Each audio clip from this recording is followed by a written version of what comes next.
Okay, so welcome to today's Triangulum webinar about citizen engagement in positive energy districts. My name is Bettina Remmele. I'm from Steinbeis Europazentrum in Stuttgart, Germany, and we are responsible for dissemination and communication at Triangulum project. As a special guest today, we have two speakers from one of the, let's say, younger smart city projects from Positive CityXChange. So thank you very much for attending and welcome to our webinar, and thank you for this great collaboration. Overall, this webinar today will consist of 3 presentations. So we will start with 2 Triangulum presentations with inputs from our lighthouse cities Stavanger and Eindhoven. And then we will follow up with a presentation from the Positive CityXChange Lighthouse City Limerick. Unfortunately, the second presentation from Positive CityXChange from Trondheim had to cancel due to personal reasons, which is completely understandable. But we are very much looking forward to hear some inputs from the Lighthouse City Limerick later on. Each of the now 3 presentations will last about 20 minutes, and there will be a short break after each presentation so that you have the chance to ask follow-up questions. After all 3 presentations, we will then open the webinar up to an overall Q&A session where you can address your questions to all 3 speakers. Okay, so regarding the Q&A session later, you can choose whether you would like to ask your question via the chat box. Then I will read the question to the speakers and they can answer via the microphone.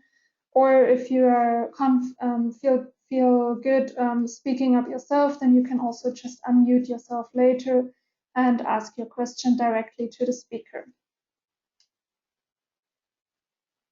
Okay, so much about the logistics. Now we can start with the webinar itself. So yeah, as I said, the webinar will be recorded and it will be uploaded. So in case you would like to go back later to the webinar to check or to have some reference, you can just go to our website, which is called triangulum-project.eu, and you can rewatch the webinar there. Also, if you have any questions afterwards, please feel free to send an email to myself, and the email address is visible at the screen.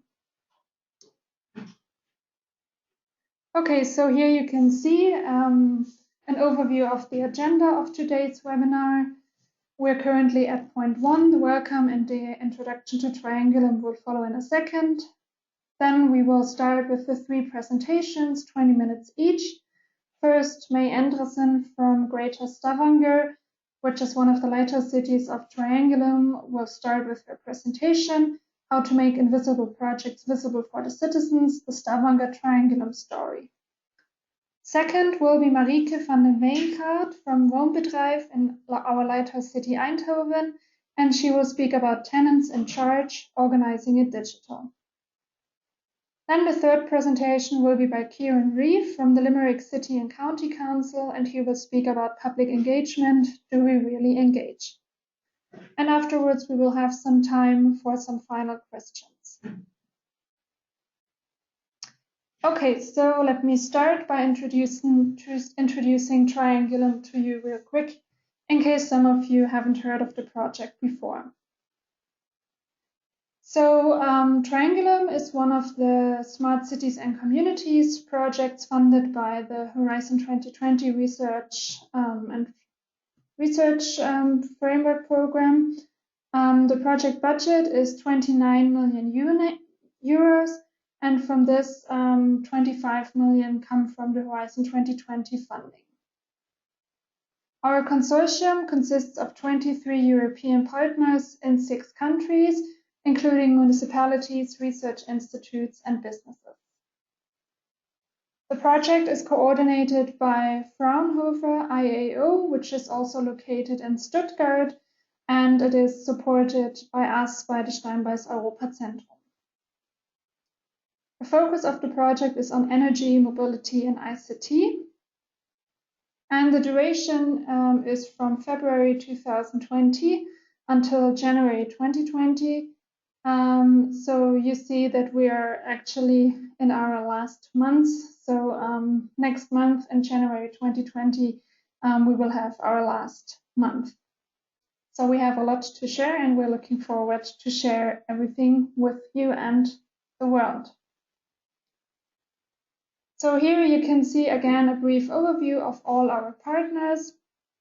You can see that there are very diverse partners. We have a lot of different cities, we have research institutes, we have also a lot of industry in the project, so it's quite diverse.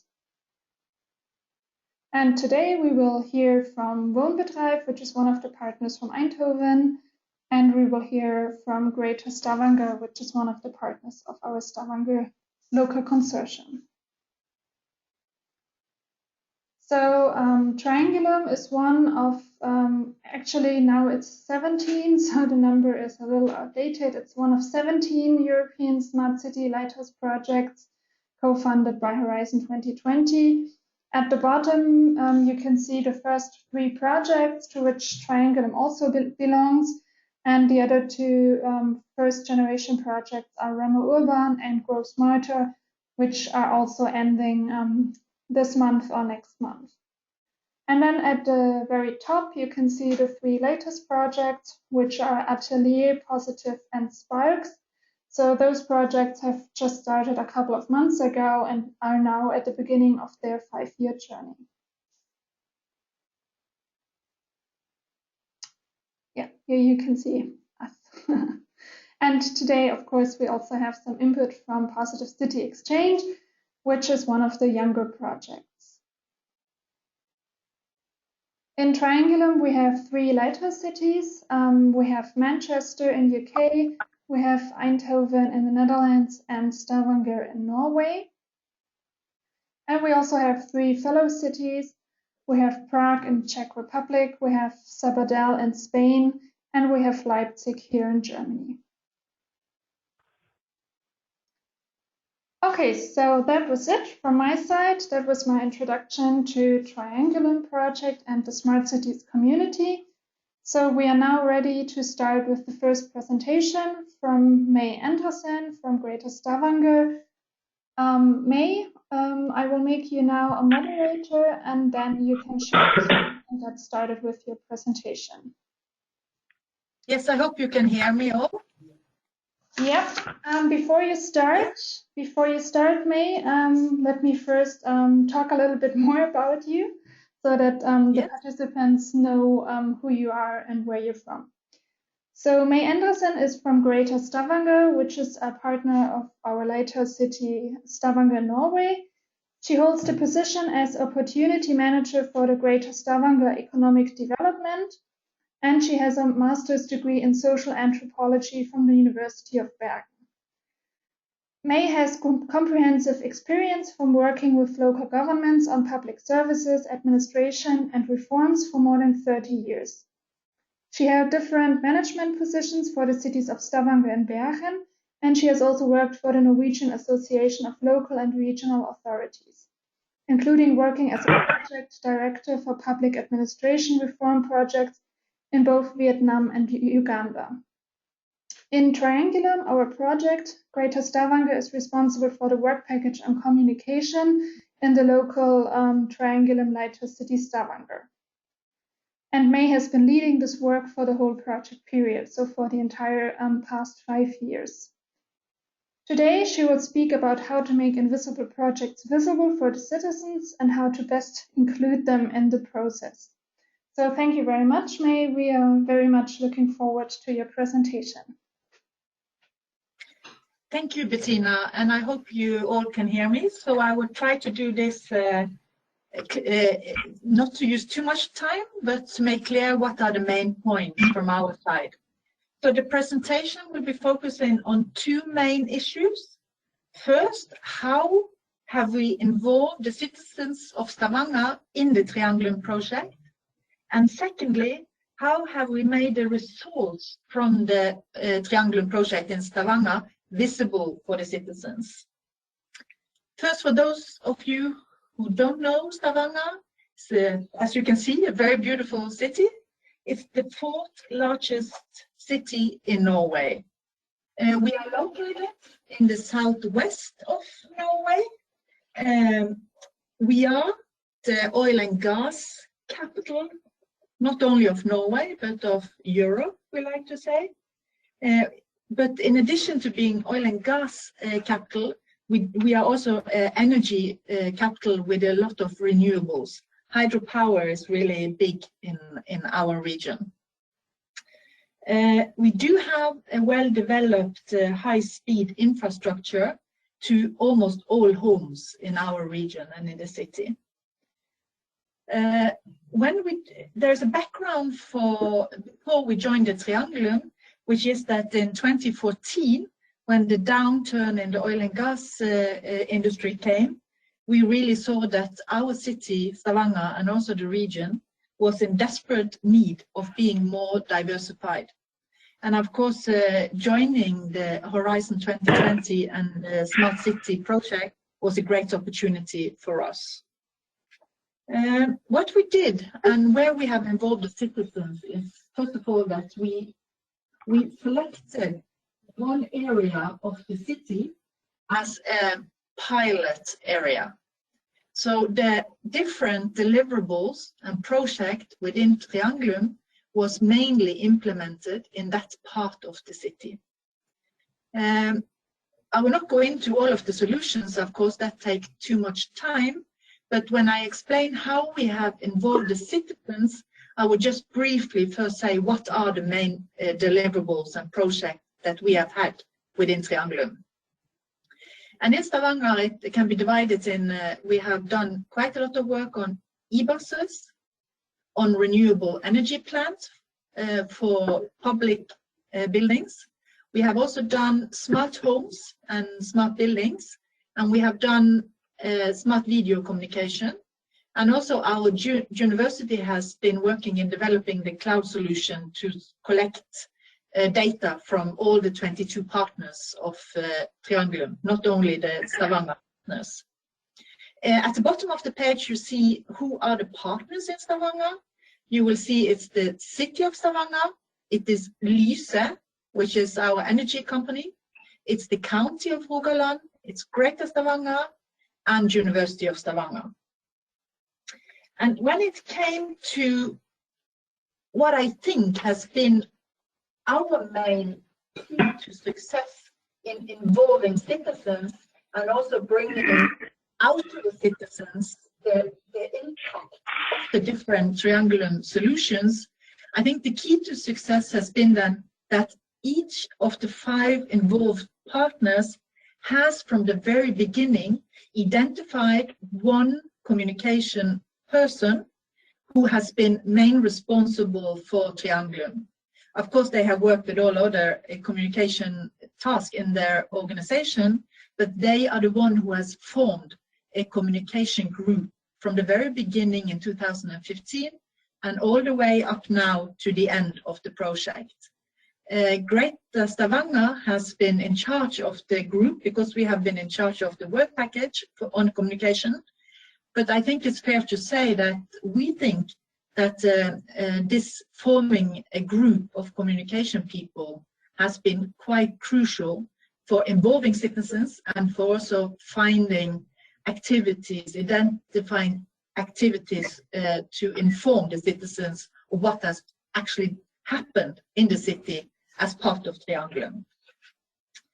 I can't go into all, but I will say something about what has been the target groups, which channels have we used, and which messages have we tried to bring brought out to our citizens. And of course, that means mainly what have been the main activities. This slide shows some of the main things we have done. I will go in through some of them, but it gives a picture that we have tried to be quite active and had developed both communication tools and I've had communication events as part of Triangulum, which we think has been fairly successful. And then I will first say something about mobility, which has been one of our main deliverables. It's the county who has been responsible for that deliverable. And one of the main things they have done is that they have secured and procured 3 battery buses. Now, 3 battery buses is not huge in number, but it was a pilot from our side where we wanted these buses to be part of the ordinary bus system in the city, not to go on a special route, but we wanted to test if they can work as a part of the ordinary bus fleet in the city. So, of course, buying these buses are not something which we involve the citizens in, but we were thinking, how can we involve them? So what the county did, because the county is responsible for high schools, so they launched a competition for designing the artwork to put on these buses. And it was the county mayor who launched the competition, and it was quite successful in 2 ways. First of all, we did have a lot of suggestions on how the design on the buses would be. We got 110 design solutions, which was a fairly high number. And then we collaborated with the biggest newspaper in Stavanger, where we presented the three of the suggestions, which a jury thought was the best one, and then people could vote online for which one they thought should win. And actually, the winner got 21,000 votes, which shows that there was quite a number of people who participated and followed the competition. Now the buses are in the city, and you can see them very easily. We have more battery buses now, but these 3, you can still see that they are part of the Triangulum project. And of course, we thought that was that's quite successful, and that it's easy to recognize the buses. On the energy side, the city of Stavanger is responsible for that. And of course, in Norway, we are renewable. We are almost 100% renewable already because we use hydropower. So the easiest way for us would be to use hydropower in installing a new energy plant for the city administration building. But we thought that that is not so easy to replicate for other cities within Triangulum and also in other smart city projects. So we tried to find another solution which we thought could be easier to replicate. And what we did eventually was that we used the wastewater and sewage tunnel, which is in a road. You can see where the green line is. It's up in a road, main road. There's a big wastewater and sewage tunnel, and we used that one as a difficult technological solution. So I cannot go into that. But that is used to provide energy for the city administration building. This is a very new solution, and it's never been done in Norway before. So it was first of its kind. And of course, you can say that citizens are really involved in the sense that this is their sewage. So in that sense, they are involved, but they didn't know anything about it, of course. So what we did then was that we produced a cartoon movie where we try to illustrate that your sewage is used to heat our administrative building, and also actually the public swimming pool. We made a cartoon which is available, of course, on the Triangulum web page, and when it was finished, all of the 5 partners, we launched it simultaneously on Facebook at the same time, all of us. And we did get quite a good reach. So we had more than 30,000 views on social media, meaning that there was 30,000 people who saw the whole movie, but there was a number of 80,000 who actually clicked and saw part of the movie. So we thought that was quite big. You remember that in Stavanger, the city of Stavanger is only 135,000 inhabitants. So we thought that was a fairly good reach out. We did also public stunt with the e-buses, because when they had been delivered and the winning design has been put on the buses, we had a lounge in the city center on a Saturday afternoon. And we made a very easy small movie on it. And that movie, our national broadcasting company forwarded the film, and it had 37,000 people it was reached by social media. So we also thought that was a good way to reach out, to tell something about what was happening and what was these buses. On energy, we have also, as part of the project, 100 homes in that area, which I showed, geographical area, which I showed before. 100 homes was upgraded with smart home automation. So that is installed in 100 homes. I cannot go into the solution, but of course that means that there are a number of households who has actually been part of the Triangulum project. And the way they were selected, it was in the newspaper, you could apply to be one of those homes. So there was a whole process of involving citizens from that area in the city in the project. And it was there was a high participation, and many homes people were interested before we selected the 100 homes. Our university are also one of the partners. They collect a lot of data, which is in the cloud. I cannot go into it, but I think what is important here is to say that one main outcome is, of course, to use this data to make a dashboard for visualization of what does this data tell us. This is one of the parts of the project which they are still working on, so I cannot go into it. And it's not only for Stavanger, it's also for Eindhoven and Manchester. But this is just to illustrate that unless we can visualize the data that we are collecting, so it means something for people, that's the main goal that we have with this one. I would say something very brief about the Stavanger journey where Triangulum is one important step on our smart city journey. First of all, and you see now, it started actually in 2008, we like to say, because in 2008, Stavanger became European Capital of Culture, which of course has nothing to do with smart city, but it was important for Stavanger as a small city to see that we actually could have international recognition.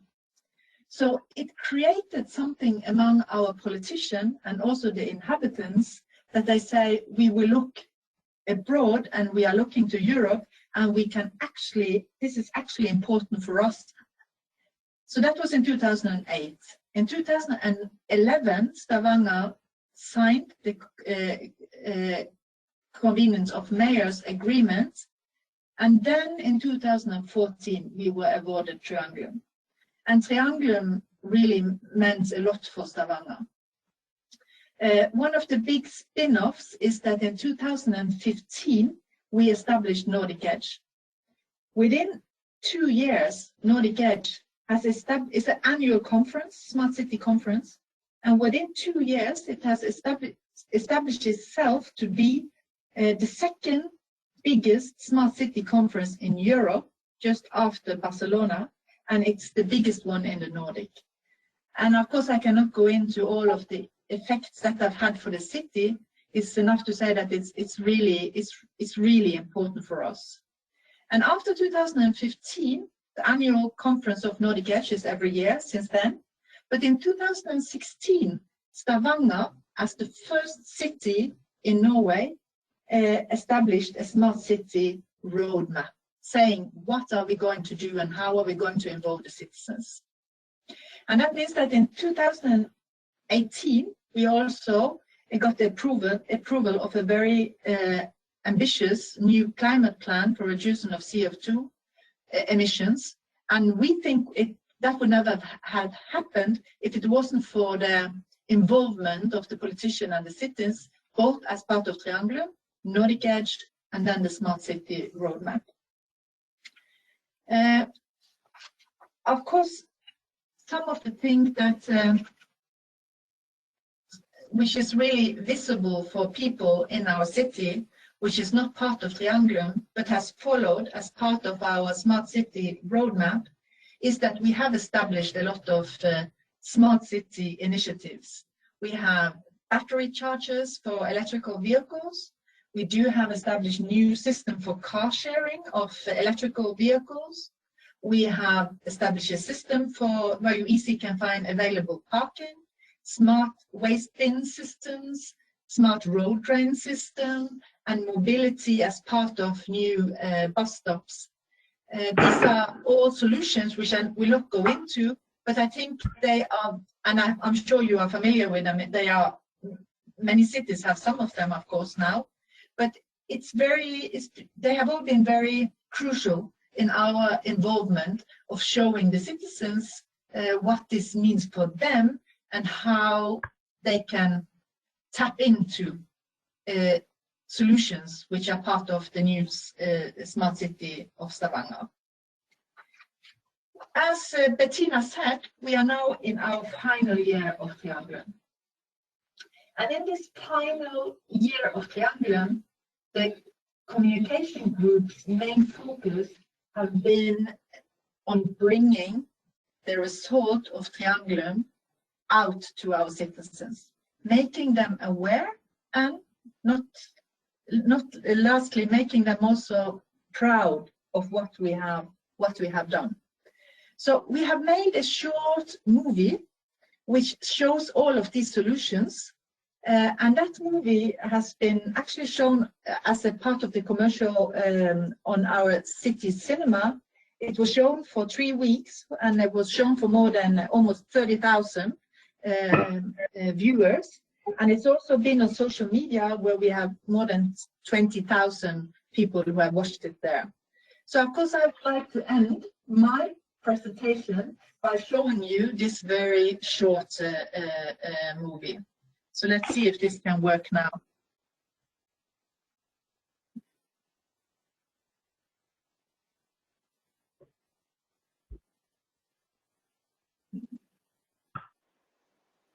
There is no sound, May.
So thank you. That concluded my presentation. If there is any question, I will of course be more than happy to answer. Thank you very much, May. That was a really interesting presentation. So let me just share my own screen very briefly. Yeah.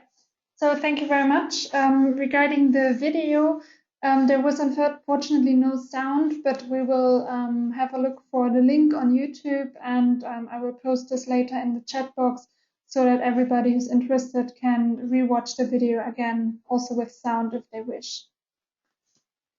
So thank you very much, May. I would now like to open up the discussion round. So if there are any questions to May about Stavanger and how they involve the citizens of Stavanger, please just speak up via the microphone, or you can also ask your question via the chat box.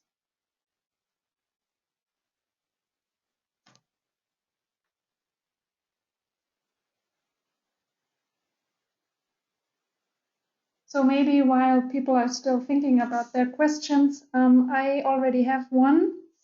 May, so do you think now with all these citizen engagement activities that you have done, especially with the bus and also with this cartoon about the sewage tunnel, do you have the feeling that the citizens of Triangulum are now like really aware of Triangulum? So when you go into Stavanger in the city center, and if you would pull up, I don't know, a roll-up banner of Triangulum, do you think people are really like they are aware of the project and that there is something like a smart city project and the smart city movement in Norway? So of course I would like to say yes immediately that they know this is Triangulum. I don't think so. I don't think people, what they know is that there are smart city solutions, and it's the solution which is their concern.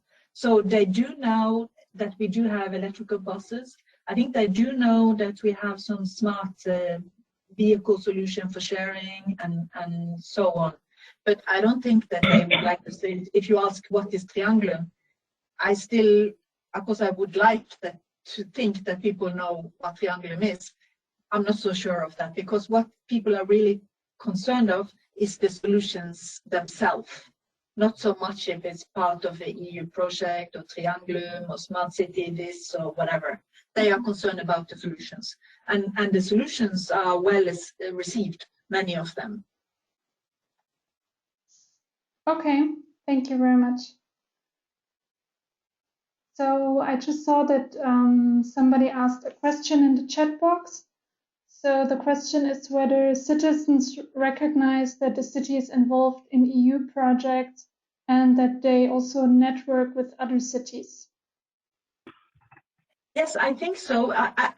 There has been a big change in the fact that people are now much more aware that Stavanger is a smart city, and especially the politicians in our city council, which has really, again and again, they say that Triangulum was the beginning of something new for Stavanger. Triangulum was the catapult who really created the smart city roadmap, that they put resources into smart city solution. The city established the smart city office. They have also developed methodologies for citizens' involvement, which they have used now in making the new plan for the city. And in the budget process and so on. So yes, among the politicians, definitely. Among the citizens, at least those who have been involved and used some of the developed solutions. Okay, thank you. May I have one question? Yeah, sure. Hello, this is Meri Tatar from Smart and City Project Fellow Project, and I'm working with citizen engagement part in Tartu City, which is one of the lighthouse cities also. Have you had any difficulties, or what have been the biggest difficulties in engaging citizens, or have you had any backlashes, or encountered skepticism from the citizens' parts, and how have you dealt with that? I think as part of Triangulum, not so much, because Triangulum, there's been limited, more limited involvement. There's been those involvements which I have described, and the communication has also been mainly on bringing information on the results from Triangulum out to the citizens, making them proud of them. I think it's more if you ask the Smart City office in Stavanger, who are those in different areas who have been directly involved now with the citizens, I think they will be better placed to give examples on challenges and success that they have had, because they do work on it in a different way now, involving citizens. But I can't say for them what they think have been the biggest challenges. But I know they work in a different way. They do have a lot of activities and events involving citizens, and I'm sure they have had some backlashes on that too, but I would not be able to give you any details, unfortunately. Thank you. Hello? Yes, hello? Hello. Here's Benedict from EMBW in Stuttgart, Germany. I have a question concerning the technology which you used in your procedure. Do you have a kind of software or something like that for the binding of the citizens in your project? Sorry, I didn't really get the question. If we have a kind of technology for what? For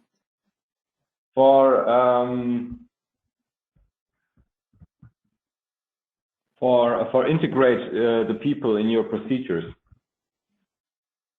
Not in not as part of Triangulum. We don't have.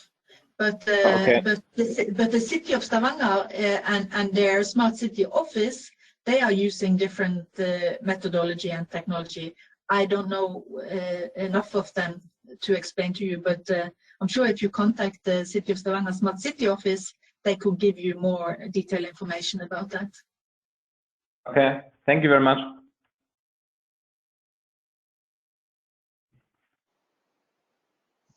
We have time for one more question.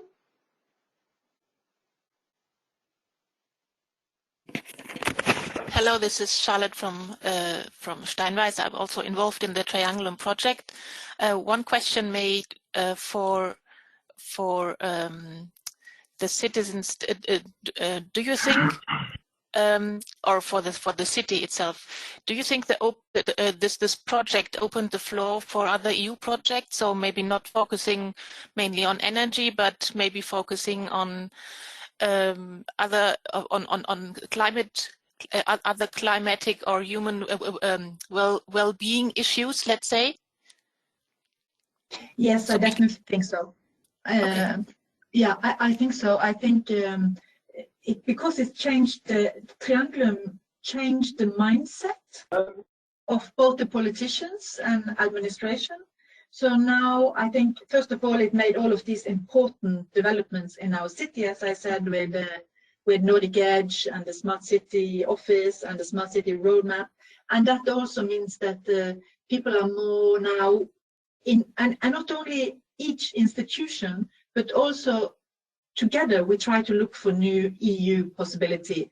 And there will actually be a seminar on the 23rd of January where we are inviting companies, institutions, and so together to sit for a morning and discuss how shall we now look into new opportunities in the new Horizon Europe program.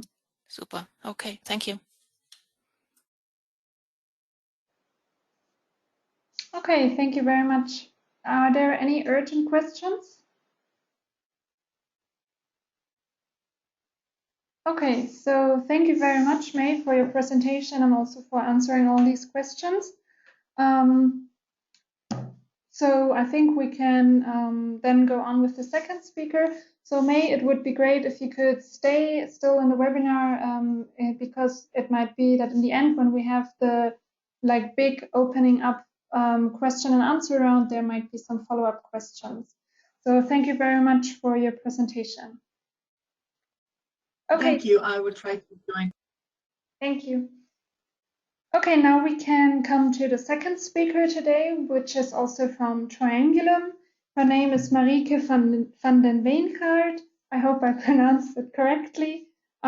She is partner of the Eindhoven partner Woonbedrijf, and she is currently working as a project manager for this company, which is a social housing company in Eindhoven. Woonbedrijf is a project partner, as I said, of the local Eindhoven consortium, and therefore Marieke is closely involved with the project and has been during the past 5 years. She also has her own company through which she works for other small social housing companies to develop real estate projects, to newly build and to renovate also existing dwellings. Today, she will be speaking about citizen engagement as part of the energy efficient renovation process of 250 social houses in Eindhoven, where the tenant is kind of put into the driver's seat, so to say, with the help of a mobile app called Woon Connect. So thank you very much, Marieke, for being here today. I will now make you a moderator, and then you can share your screen and start with your presentation. Okay, you can start now. Yeah, thank you, Bettina, for your introduction. As you mentioned, I'm a project manager at the Dutch social housing company. And in the Netherlands, there are about more than 300 social housing companies. And we own together 2.4 million houses. So in the housing market, we are one of the big players at this moment. In the Netherlands, there's also a climate agreement, the Dutch climate agreement. And it is expected that the social housing companies also take the front row seat into innovation and getting our real estate more sustainable. So there's a big task ahead for us, but we're already doing that in the past years, starting to renovate and improve our houses. Housing corporations in the Netherlands work according to a national housing law. So we are not permitted to do everything, but we are permitted to work at our own houses. It looks like we only work in real estate, and that's a lot of technical and concrete and working with contractors and architects. But the main focus of us is our tenants, because we work on their home. And we should always keep that in mind. And that's why it's so important for us that they are engaged and involved in our projects. That's also always our goal. So not only in this project, we took it for us to the extreme, but we always have them involved. Online, offline, but preferable personal, because face-to-face is everything you can get out of it. And we've always think that it's important that you know what's in it for them. Why should they be involved, or why should they engage in everything? In our lighthouse city Eckart, that's one of the 2 lighthouse neighborhoods in Eindhoven, we had a renovation program where our tenants are in the lead. And that's, they are in the driver's seat. And normally it is us. We as a housing company are in that driver's seat. If they are in the driver's seat, that means that they decide what to renovate, when to renovate. And of course, we give some boundaries. Not everything is possible. But it is easier if you have a renovation at a time that is more convenient for you, instead that it is more convenient for us. This was a completely different way of working for us. And you can imagine if it's 180 degrees different, that it's a culture change for them, but also for us. But if you want your tenants, our citizens, to take charge, you should also give them the tools to do so. And that is maybe more difficult.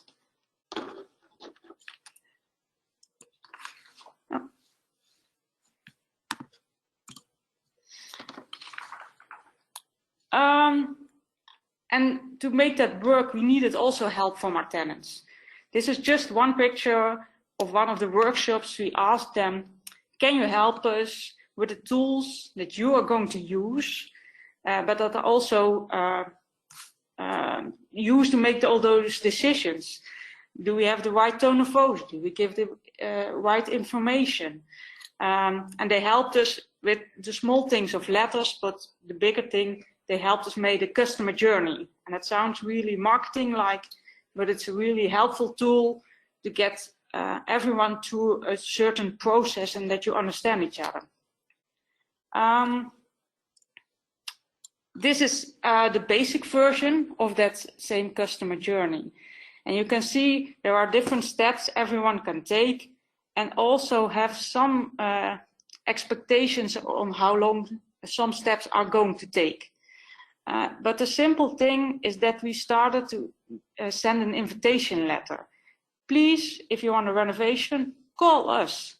So we ask them also to be more proactive instead of reactive and waiting for us. I think this method for us paid out, because after the first invitation letter, 45% of our tenants started calling within 2 weeks. That was a bit more than we expected. We hoped this was the amount of tenants that would call, but so it was a big work for us to get to all those calls and all those appointments. You see the second part, that we still have a workbook. So besides digital, we still have some offline paper where someone can easily read through, what can I choose, what is expected of me, what can I expect from you. And I think the combination will help. We also still had a home visit, so the personal contact was still there. And that's also because we wanted to explain how the digital tool worked, so we were sure that someone can use it by themselves. And it was easy to use because 2/3 of those tenants used it by themselves or with help of friends or family, but not with the help of us. And for now, we started in April 2018. That's why we send out the invitation. And we just finished the 190th renovation. And we still have about 35 renovations planned in the near future. So I think it worked, even if it was a complete change of how everyone was used to it. But like I said, we also made use of a digital tool. We used WoonConnect. It's from a Dutch company, the Twee Snoeken, here nearby. And in the next, I will give you a short introduction on how it works. It has 2 parts. One we call the energy buddy and one we call renovation. It's in Dutch, so I think some of you can't read what it says, but I'll try to guide you through it.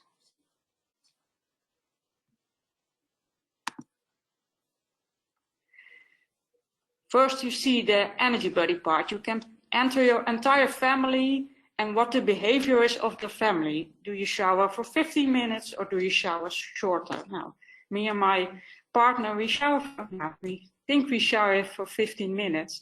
And in the top, you can see what the energy consumption will be.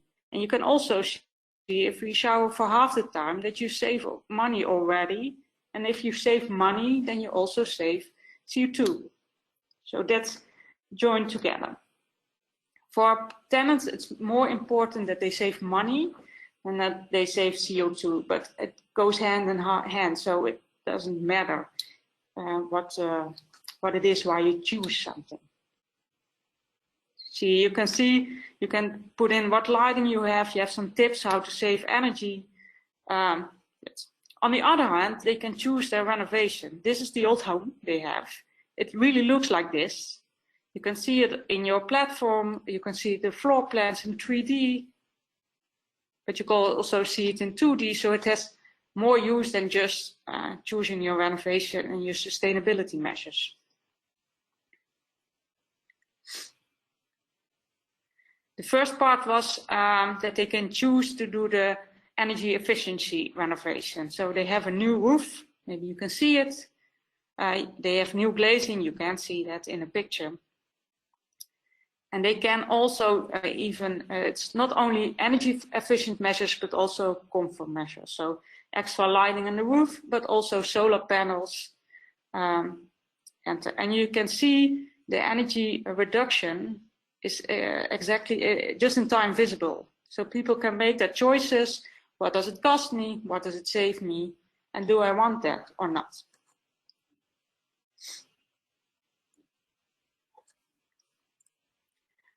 This gives them a lot of information, and I think it's the same information you and I need when we make a decision. What do I invest, and for them it's rent or additional charges every month, and what does it bring me? What for you is important that it brings you. When we started this project, we were a bit scared because we had some kitchen table interviews also with the use of WoonConnect with a questionnaire. And we noticed that a lot of people didn't even have an email address. So we were that, oh, they are not so digital. Is it the right choice that we choose a digital tool to make all those renovation choices? But like I said before, 2/3 used the WoonConnect by themselves. That was maybe something we were afraid for, but I think this scores very well. It's a lot more than I expected from the beginning.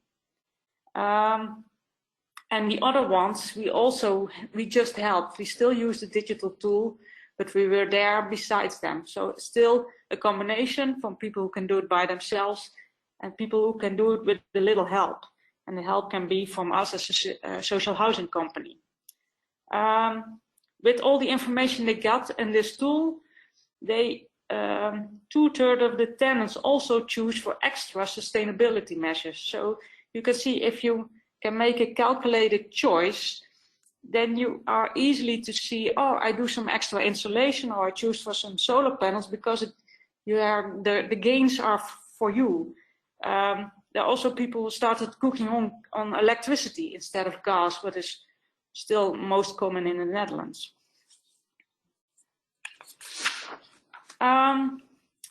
But we see there's also a flip side to digital because it really looks easy to use.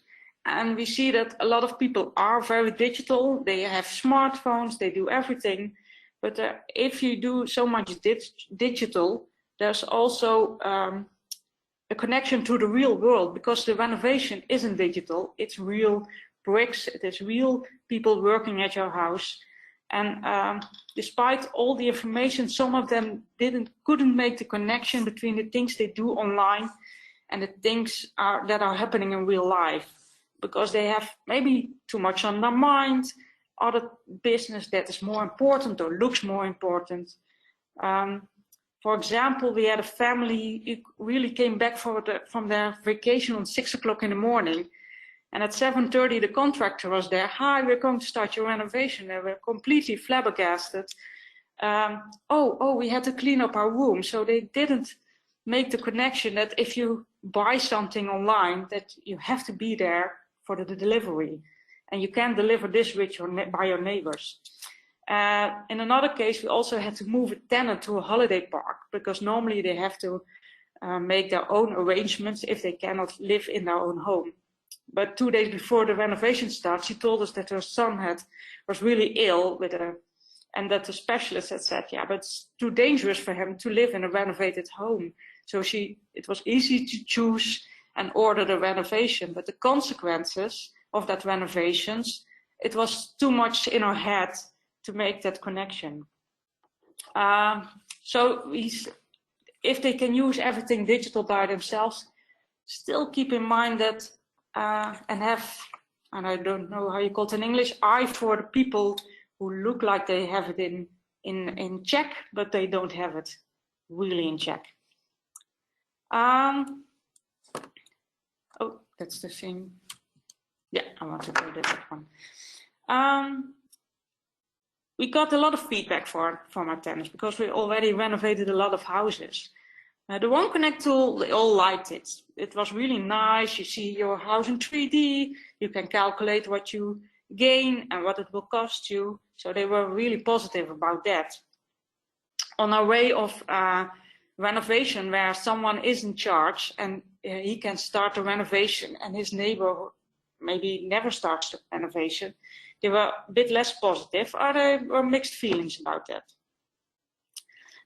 One lady said to us, "Oh, really? It feels like it's my own home.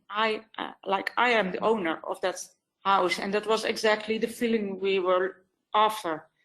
But someone else said, "It's nice that you have freedom of choice, but it doesn't feel like freedom of choice, because if I'm the only one who doesn't want to do the renovation, everyone can see it." So a bit of social pressure she felt the social pressure there. And here you can see two pictures of the result, and in the picture below you see the result that some people already had a renovation and some people didn't. And one of the tenants said, "Yeah, I found it really horrible. I'm not very proud of the street I live in, because there's still some houses that look old and dirty, and they are not entering the renovation. I'm sure they never will." So if people are not proud of their neighborhood, that's exactly the opposite of what we want to have. So maybe it's a typical Dutch way of looking. We like nice and neat rows and everything nice and tidy. But it's the reality we live in the Netherlands. And for us now it's the challenge, what is the most involved way of our tenant, because the individual maybe collides with the collective things you want. We are not really exactly have the conclusion of that yet. But for now we learned a lot with this project. I think we see that a lot of people can take charge of a lot of things. Some need some more help, some need no help at all, but they can do it. Our best thing we learned, don't lose people out of our sight, simply because they have enough digital skills. The two examples I gave were all sometimes hard. Now, especially the second one, were heartbreaking, because she really wanted, and the result was very good for her son, but the in-between work phase was really vulnerable. So we are now working on the question, how can we make the individual and the collective more the same? Do we go back to working in housing blocks and give them as a block influence? Can we make them work together to use that influence? We don't know yet, but one important thing is that for us, that they have to be proud of their housing block. Because if you're proud of your housing block, you have more connection to your neighborhood, and you feel more, the connection makes you more, I forgot the word in English, I'll come back to that later. And we don't want them to feel the pressure if not joining their own personal reasons. So I think we have made a lot of steps here, and for us the culture change is now maybe halfway, but we still have to keep on having the conversation with our own organization, with the tenants, with the other stakeholders, how to improve this way of working. And what do we expect from each other? So that's the position we're in now. I thank you, and if you have any questions, please let me know. Thank you very much, Marieke. That was really interesting. So as before, we now have a couple of minutes for questions. So if anybody would like to speak up, please feel free to do so. Otherwise, you can also use the chat box again. Hi, Marieke, this is Charlotte. A question from my side. How long is it from the Wohn Connect entries to the renovation activities? How long does it take? In an ideal way, we can start a renovation 10 weeks after you ordered it in WoonConnect. But because of the high percentage of people who are joining, in the worst case, it took almost 9 months because we didn't have more contractor capacity at that moment.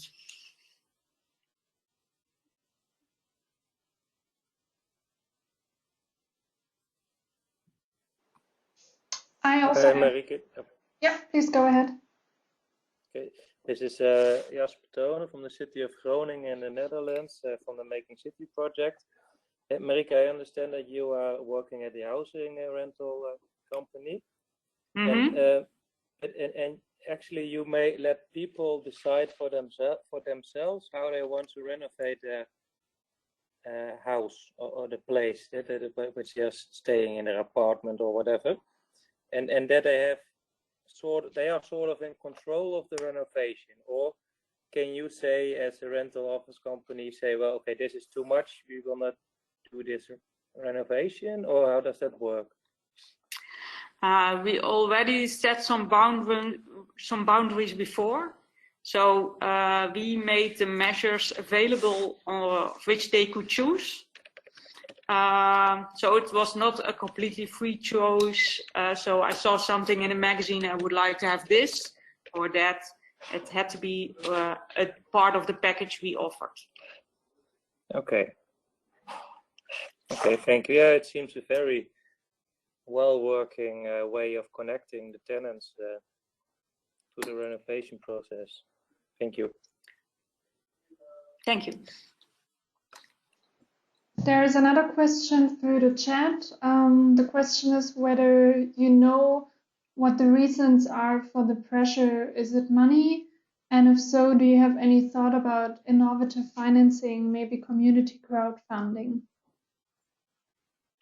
Now, I think in this case, it's not a pressure, not another financial pressure, but purely a social one. If you don't choose for the renovation, your neighbors will look at you that you are the one that isn't joining and has the old house.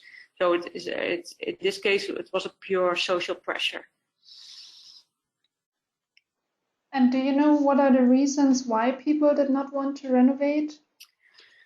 There are a lot of personal reasons. Some people say, I'm 85 years old, please leave me.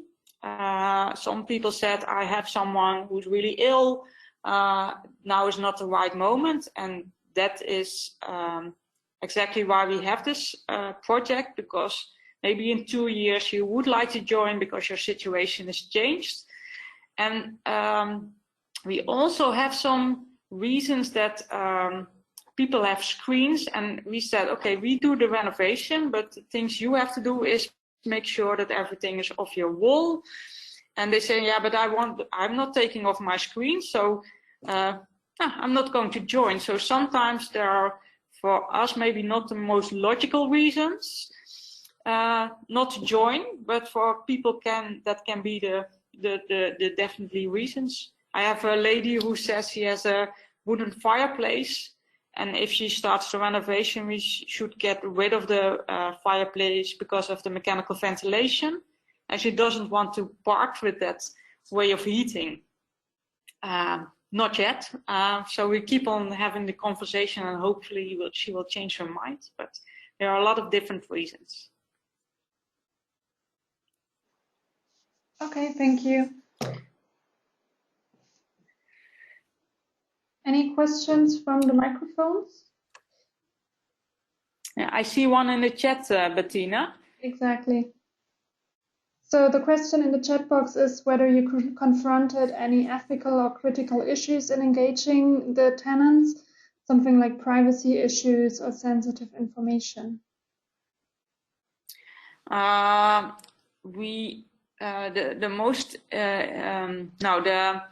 For this way of working, we didn't find any ethical or critical issue because it's all personal. The neighbor can't see what you are choosing and what you are doing, and we are not talking about it unless you are coming together to us.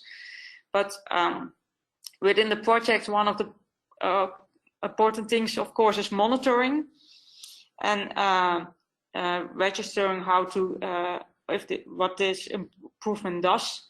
And there you get into the privacy issues, because if people don't want to give their information about energy use, we are not allowed to force them, and we don't want to force them either. So in that way, there are privacy issues, but the tool is completely private. We can see what they are entering in the energy body, for example, so they and their family can see it, but even I can't see it. Does this answer your question?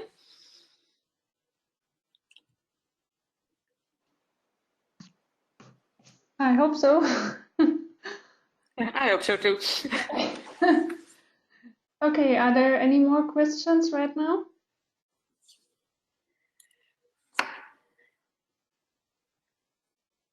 Okay, then thank you very much, Marika. This is very insightful, and I think we learned a lot.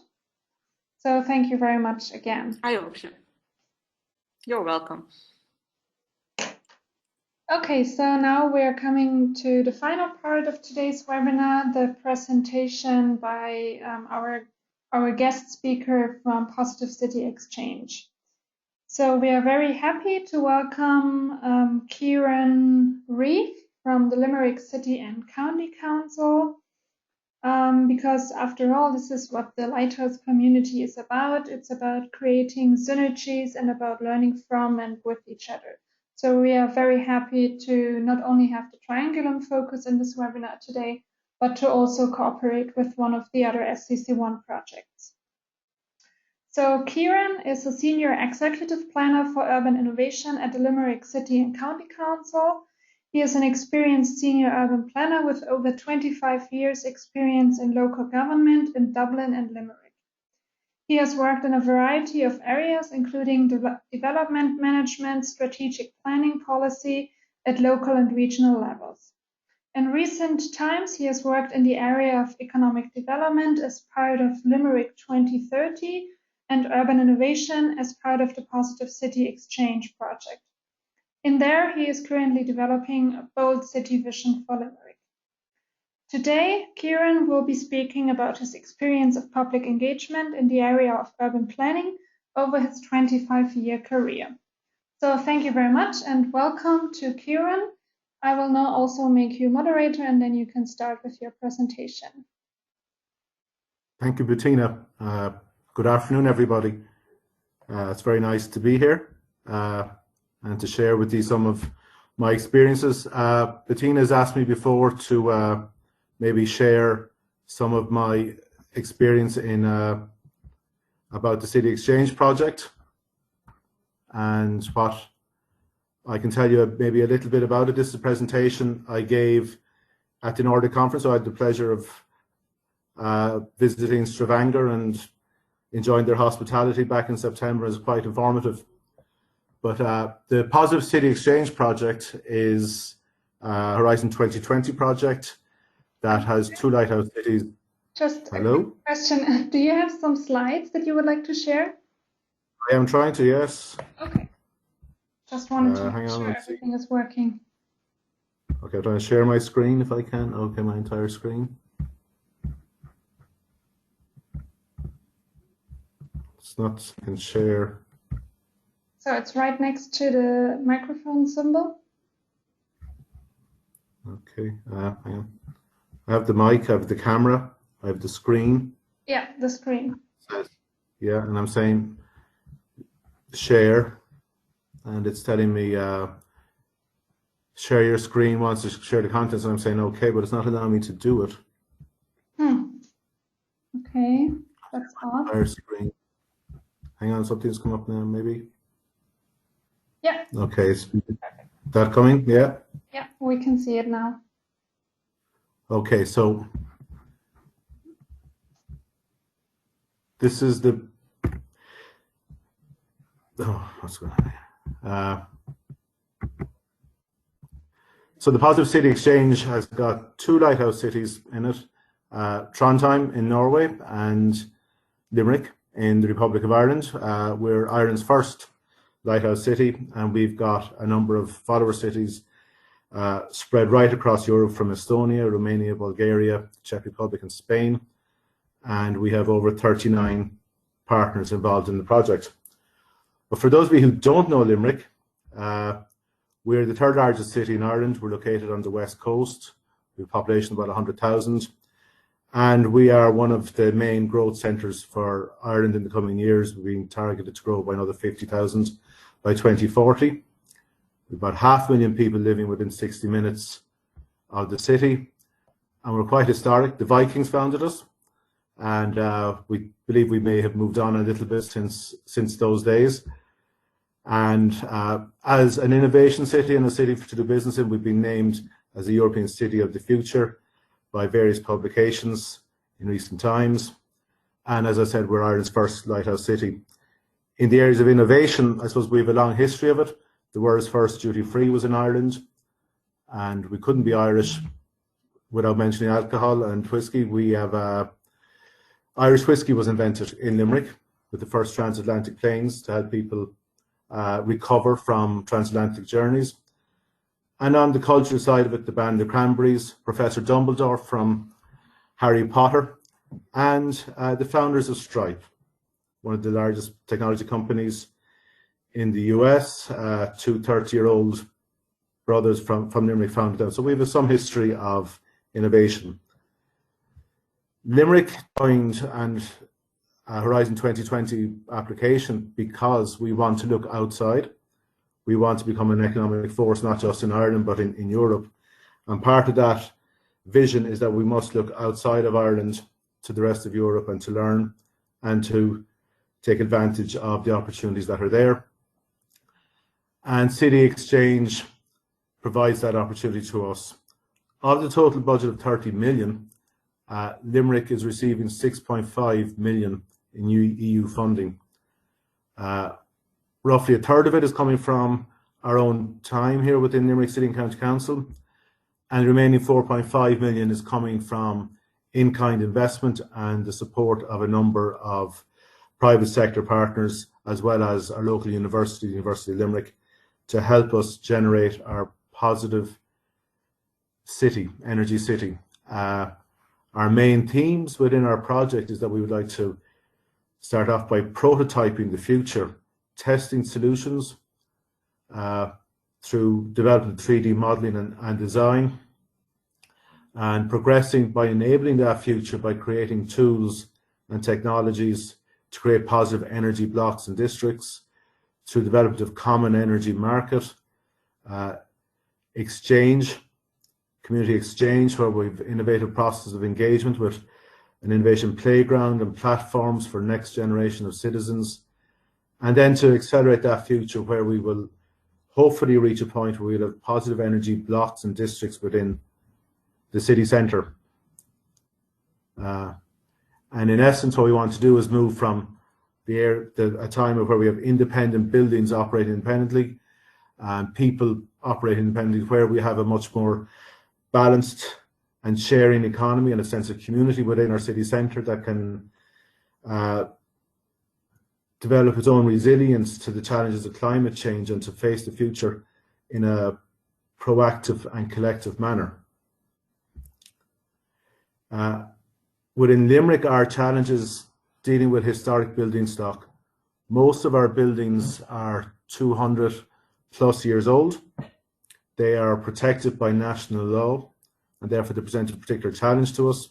We do have some modern buildings within the area, including in the bottom right there, our flagship Gardens International Office development, which the City Council built and has subsequently let to the private market. It is our first LEED Gold building and is a highly energy efficient building, and forms part of our positive energy district here within Limerick.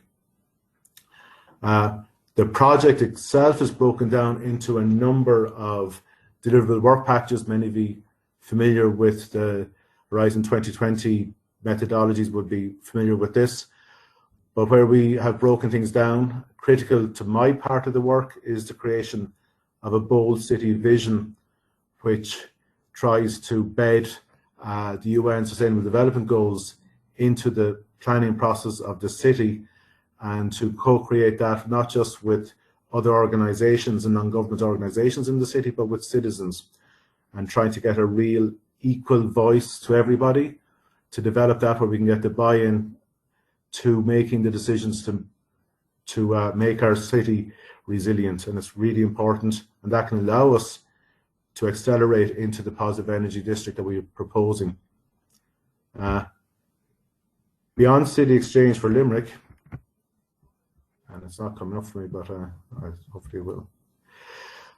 In essence, and I think all of us share these sort of visions, that we want to make Limerick a better place and our cities better places to be, create our resilience by increasing use of clean energy sources. We need to repopulate our historic city centre. Limerick has experienced population decline in our city centres, and we really do need to try and reverse that if we are to be sustainable into the future. We wanted to see an increase in uptake in the use of e-mobility solutions as part of that challenge. Increase jobs, and this new sector of climate change and energy jobs, I think, is the new direction forward that we can take. And to create new smart communities using participation models across all sectors, and to generate cooperation between people to move forward. And above all else, I suppose underpinning that is that we want to demonstrate at a European level that Limerick has an innovative ecosystem and we can move forward with it. Now that's about our positive energy project and about our project Positive CityXChange. It's a shame that Kirsten isn't here to outline from the perspective of Trondheim what they're doing there, because I think they're really innovative. They are a UN Centre of Excellence for SDG transition, and it's something that we are really interested in doing here in Limerick and sharing that experience with them. But what I would like to do in today's presentation, and I'm going to deal with it in terms of developing strategic plans, and maybe not as practical as some of the other presentations we've had, is to define what I consider engagement to be. What does it look like? Outline some of my experiences and a perspective on what we must do to engage people properly, bring it back to CityXChange with a few general comments on it. This is a quote from Benjamin Franklin that I find directs me for what I want to do and how I try to inform people. Tell me and I will forget, teach me and I may remember, but critically involve me and I learn.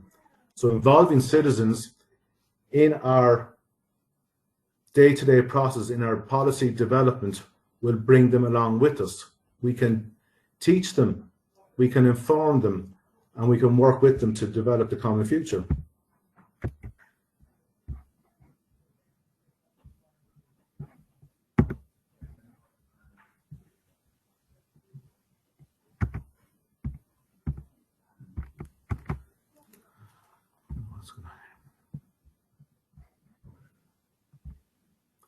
So what does engagement look like? And this should be common sense to everybody, but it is a process where you inform, consult, involve, collaborate, and empower the citizens to take action and to work with the council. It is not just one of these elements, it has to involve all of these elements for it to be meaningful and for it to be impactful. Traditionally, we do not. Apologies for this, I keep on having to move this around. And what do we want from this form of engagement? We actually want to create a better future that's shared by everybody, and that future is co-created with everybody around the table, everybody working together.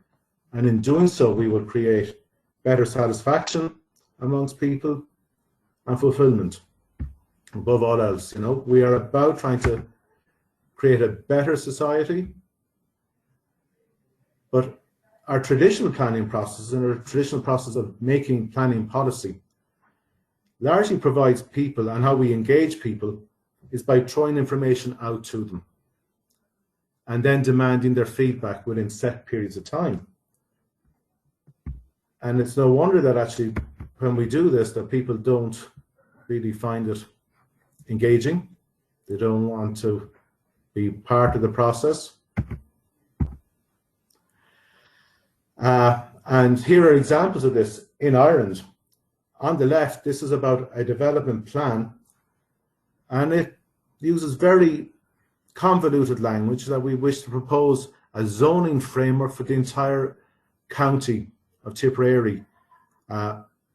You may inspect these documents between set periods, and you are to make a submission or an observation to us in writing or by email by a certain date. And you must title that submission in a certain manner to make it valid. On the right is a similar advertisement, except for a development being carried out by the local council. It sets it out in a very legal framework, asking people to make comments. It describes it.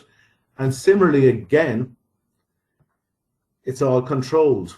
The proposal is already made, and you're asking people to comment on a set proposal. Similarly with the plan. And that, to my mind, is not engagement. And when I looked at my own experience in Limerick, and almost 10 years ago, I began writing the Limerick City Development Plan, which is the strategic plan for Limerick. And I look back on how many submissions we received in the preparation of the plan, which takes 2 years to make. We received 50 submissions. Less than 10% of those were from actual individuals. And all of those submissions were to object to something that we were proposing, as opposed to being in any way positive about the engagement or welcoming the opportunity to comment on it. I think that is profound in itself. On a development proposal I worked on, which is the Gardens International development, which I showed earlier, which has cost 20 million euros of our money, and we set out the proposal.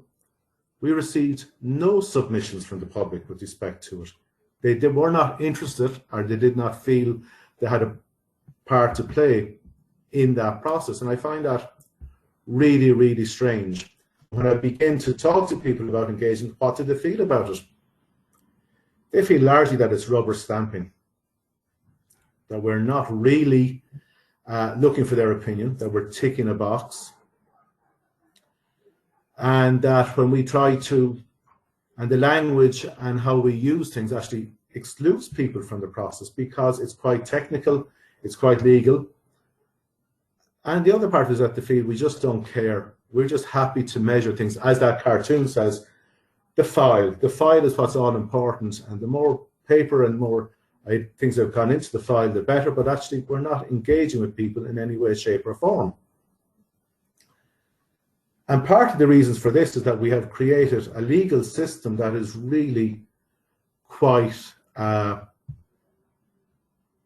difficult to engage with. This is on the right there, you see the process for planning, making a legal plan in Ireland. It takes, as I said, 99 weeks.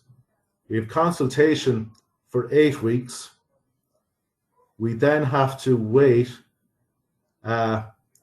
almost 50 weeks before we do another consultation period. And then we wait another 30 weeks and we do another consultation period. How do we keep people's interest in a process that goes on for 2 years, that does not have continual open door of engagement, that also uses very technical language in how it presents itself? And as a result of that, I think people don't believe that their opinion counts, and that they don't have a role to play in our decision-making processes. To some degree, politicians may have an answer to that. So this is the question, and I'm hoping to work through it as I prepare the Bold City Vision or try to manage this process, is how do we get people involved? How do we attract them to our processes? And the basic thing is that we need to change our processes, I think. And we need to rethink how we engage with our citizens.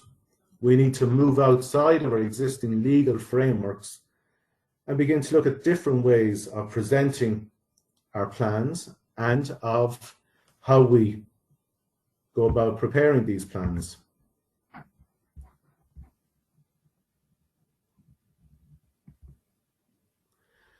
And fundamentally, at the heart of an approach like this, we must view our citizens as customers, and we have to try to retain them as our customers, and we must ensure customer satisfaction in a place, and fundamentally in a place where every person's voice counts. It is not just about the NGOs or about the government institutions that you must engage and that have serious interest in the development of the city, but actually the people in disadvantaged areas, in advantaged areas, the youth, the old. Every voice counts and every voice is equal. And that must be a fundamental part of what we are about. And the question is, how do we get to hear everyone's voice? And this is a quotation I just found from the internet, but it actually sums up a lot. People will only want to engage if it is relevant to their needs or helps them solve some of their problems. Therefore, we must, if we want to really engage with people, we must try to identify their needs and their problems. And in trying to do that, I think that we need to look at needs and wants, because different parts of society, their needs and their wants can be quite different. Fundamentally, and I've used Christmas stockings here maybe as a sort of a throwback to where we are approaching Christmas, but needs are the fundamentals that we need to survive. Housing, clothing, food, and for people where that is where they're at, that are critical. Other people have wants. They would like better things. They would like technology. But we need to understand where people are coming from. And I would think that most people are familiar with Maslow's pyramid, hierarchy of needs, where the fundamental basic needs, and people build it up in a hierarchical manner. And if you're concentrated on meeting your basic needs, you are not going to be interested in engaging in a long process that's technical and does not actually address those needs. On the left, I've outlined from a publication here in Ireland people's basic needs about poverty. And if you actually address, if 3 of these items here have resonance, then you are living in poverty, but you don't have pairs of strong shoes, you don't have a waterproof coat, that you don't buy secondhand clothes, so that you have to buy secondhand clothes. You don't eat a hearty meal every day. And these are, and fundamentally, when you look at this and you know that in your city you've got people experiencing poverty like this, putting ads in the paper will not engage those people. We need to present the problems and the issues on their terms and then try to get them to engage with us in that way. And I think it's very important for us to do it. So in understanding people's needs and their wants, I think it's fundamental to us targeting them to engage with us. And when we do this, we must come at it with critical principles at the core. Trust. We must generate trust. And the only way we can do that is by our actions. That actually you will trust that I will deliver, I will listen to you. We also must be inclusive of everybody, where everybody's voice is really important, where you have to listen to everybody, and everybody is part of the solution. If we don't have that, we will alienate people and they will not want to engage with us and work through the processes with us. Critically, we must have, and I touched on it in the last slide, our consultations must have an impact. The decisions must be made in the open, not like the slide on the left, where it's all this mistrust that we have in politics and in decision-making processes. we must make it in the open, and it must be a shared decision where everybody moves forward with and are happy to it. So they're my personal principles of engagement with people, centered around addressing their needs and wants and framing what we are trying to do within that context. The CityXChange project has similar principles at its core. We want to design, as part of it and part of our work programs that we're currently working on, a coherent social media campaign strategy addressing every cohort of our society, making a clear message about how participation will affect our final measure. So therefore we want to be clear about our vision. We want to be able to continually feedback, and we must feed back to our citizens, be transparent, and be quite clear. Next, simple visualizations to explain it. Keeping things simple, non-technical language. We've seen some animation and videos from the other projects there in Triangulum that shows the story, and we will work through things like that. Printed leaflets, face-to-face. Combine different citizen engagement strategies. Really important. Knocking on doors, face-to-face contact is so important. Coffee consultation vans where you just park a van, invite people to talk to us. Creating neighborhoods for energy transition. Open days, open information, training people, trying to make access into these areas not scary, making it something that everybody can do. And of course, we'll have to have a digital element to it. That is where we're moving towards. Therefore, open data platforms. Also working through something we're going to commence in the next few weeks is calls for solutions. Basically, urban prototyping is a really critical element of it to us. And therefore, it takes on its many forms, from dealing with learning, practice-based, using media, talking to communities, talking to businesses, asking communities to research for you. Really good. Nothing better than going into a school and getting school children out, mapping their areas, talking to their parents, then putting that into exhibitions, bringing policymakers to meet these groups, bringing people out of our comfort zones, perhaps, to hear what people have to say. We must go to our citizens rather than always, in many cases, asking citizens to come to us.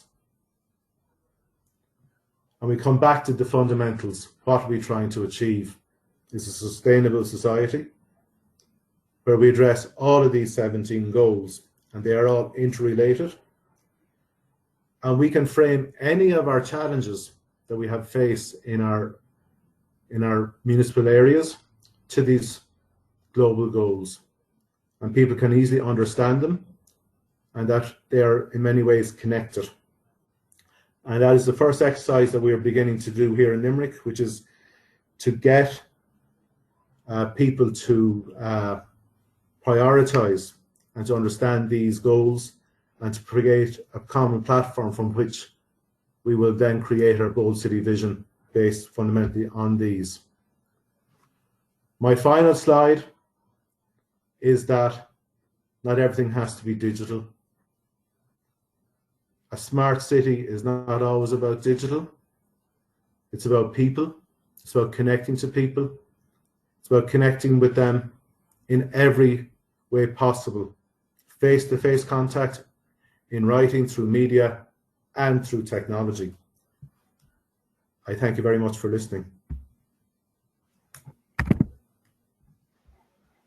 Thank you very much, Kieran. It was really interesting to learn more about the project, and also especially about how another project approaches these tasks that we all share in our different smart city projects. So now I would like to open up the round to questions to Kieran first, and then afterwards we can also again talk about or have some questions for the other two speakers. So if anybody wants to just directly speak up, please feel free to do so. Otherwise, you can also use the chat box.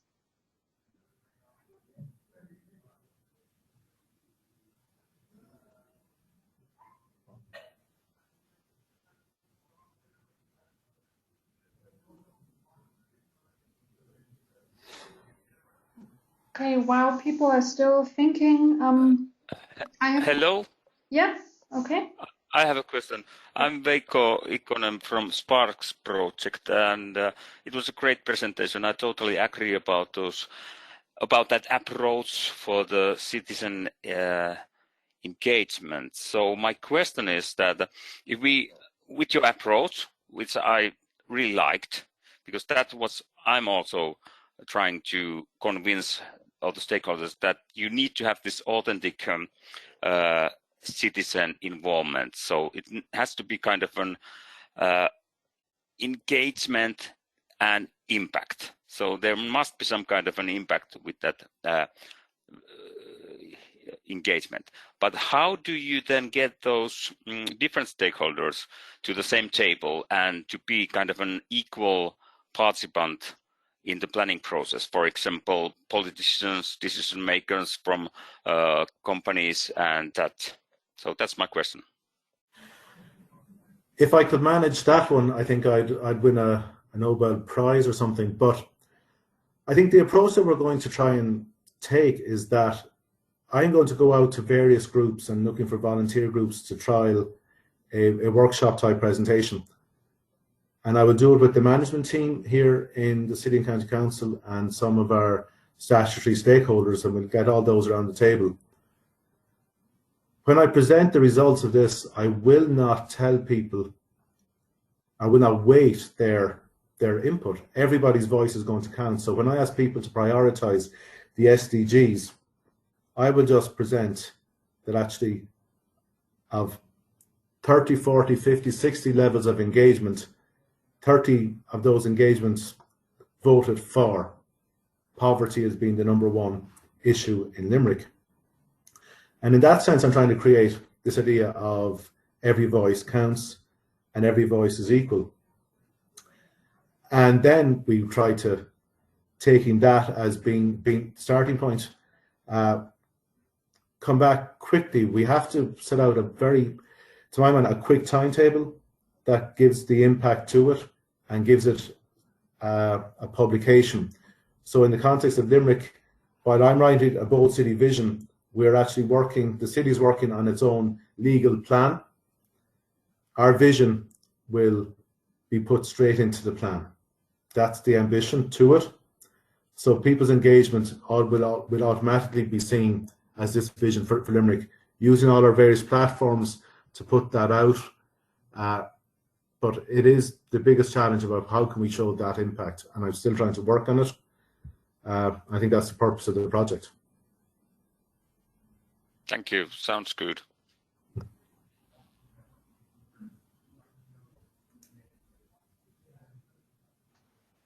Do we have more questions?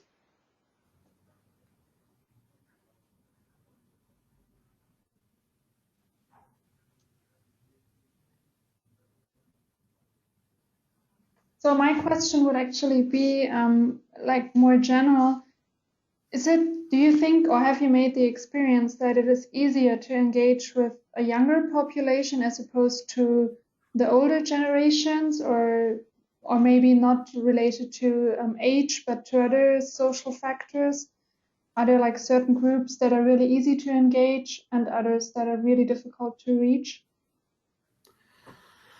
I think age isn't an issue.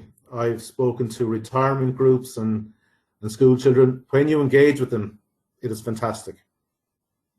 A lot of groups have problems in organizing themselves, and that is the challenge. So disadvantaged groups are not perhaps as well organized, and they don't like dealing with City Hall, if you want to call it that. Therefore, we need to go out and engage with them. There are certain organizations in these areas. It can be a sports club. It can be a group that meets in the library or something like that, and to try and find them and go in there and start at the bottom and begin to work with them. But across the board, there is no group, I think, that do not want to engage with you. They just want to be asked. And I think we have to start going out to ask and finding the ways of asking people to get involved with you and taking the time. And in a lot of our legal processes, we don't have the time to do that engagement. And the advantage and the experience that we're going to be given in the Positive City Exchange is that we will have that time to try and reach out to those communities. Thank you. So if there are any other questions also related to the two other speakers, May or Marike, then please feel free to also ask those questions. In the meantime, there was one more question in the chat box to Kieran. He asks, what kind of marketing do you use to implement the value of civic engagement? We're working through everything we can possibly think of. In the past, I've gone on local radio. I have rented shops in the city centre where we have done pop-ups, rebranded ourselves not as the city council, but as something much more exciting. We've gone out to the communities. Currently, we are doing a whole analysis of our digital engagement, tracking who are the key influencers in the city. I think it's really interesting, like we all measure our tweets and our social media platforms with how many people engage with it, but actually it's the follow-on that comes from that. If someone who has a lot of followers retweets what you have done, then your message is going further and further afield. And we are beginning to track this. I think it's called ethnography, and we have someone looking at it from a very consumerist behavioral aspect to try and see how can we get to people. But you have to use every format that you can and see how we can go. Thank you. Okay, so we have time for a couple more questions for any of the speakers.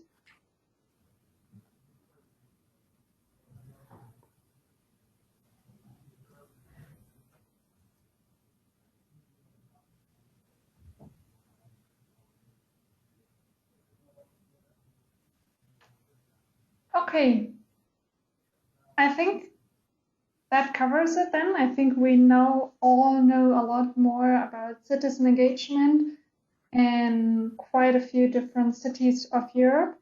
So thank you very much to our three speakers, to May Andresen from Stavanger, Marike van den Weenvaart, and also to from Eindhoven, and to Kieran Reeve from Limerick.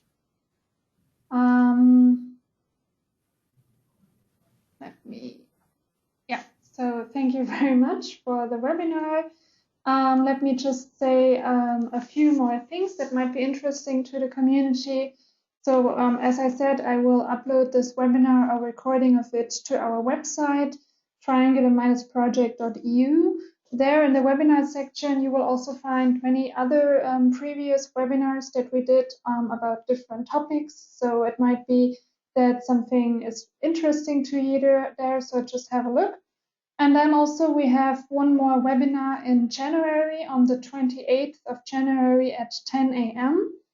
And this will be our final Big Bang Triangulum webinar, so to speak, where we will put a focus onto monitoring and evaluation. So what are the wider impacts of Triangulum on our different cities, lighthouse and follower cities? And this will be led by University of Manchester, which is our monitoring partner. And we really look forward to this webinar, and you will find information about the webinar very soon at our website. And please just also follow us on Twitter, and we will also inform you via our website and our LinkedIn channel about what's going on. And also in January, our final newsletter will be published, where you will find information about the final outcomes or the major outcomes of Triangulum per city. So if you're really wondering what were the major outcomes, for example, of our lighthouse city Manchester, which we haven't heard about too much today, then just sign up for our newsletter and you can read about that in the newsletter in January. So thank you very much for participating today. We had a lot of participants, which is really great. Thank you very much. and see you all in January on the 28th. Goodbye. Thank you.